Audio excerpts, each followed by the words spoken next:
SIR শুনানিতে বিভিন্ন জায়গা থেকে হয়রানির অভিযোগ সামনে এসেছে।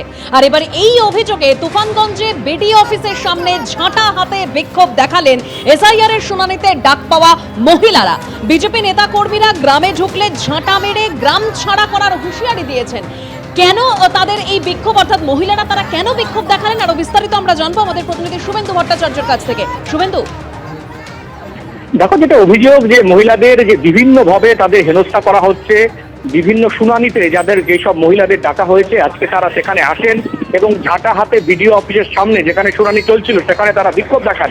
তাদের যেটা অভিযোগ, বিশেষত যারা বয়স্ক মহিলা তাদেরকে বিভিন্নভাবে হয়রানি করা হচ্ছে এই শুনানির নামে, এবং যাদের 2002-এর তালিকায় নাম রয়েছে তাদেরকেও সেখানে ডাকা হচ্ছে।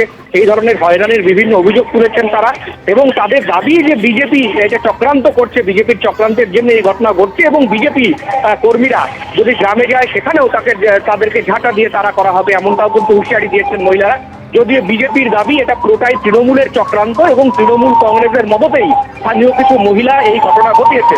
যদিও পুরো অভিযোগ অস্বীকার করেছে তৃণমূল কংগ্রেস। তাদের দাবি এই ঘটনার সাথে তৃণমূল কংগ্রেস কোনোভাবেই জড়িত নয়। স্থানীয় মহিলা যারা দীর্ঘদিন থেকে এই হেনস্থার শিকার হচ্ছেন এই শুনানির নাম করে এবং এসআইআর প্রক্রিয়ায়, তারাই কিন্তু বাধ্য হয়ে আজকে সেই ঘটনাস্থলে আসে এবং তারা বিক্ষোভ দেখায়। যদিও ঘটনার পর এলাকায় উত্তেজনা ছড়ায়, বক্সিরহাট থানার পুলিশ সেখানে পৌঁছায়, পরে পুলিশ গিয়ে সেই মহিলাদের সেখান থেকে সরিয়ে দেয়। কিছুক্ষণের জন্য উত্তেজনা ছড়ালেও পরবর্তীকালে কিন্তু কিছুটা শান্ত হয়। ধন্যবাদ শুভেন্দু। আজকের হুমায়ুন কবির মুসলমানদের ইমাম সেজেছে। 1992 সালে বাবরি মসজিদ হয়, আর 2019 সালে বিজেপির ক্যান্ডিডেট। তখন বলেছে নরেন্দ্র মোদী আমার বাপ।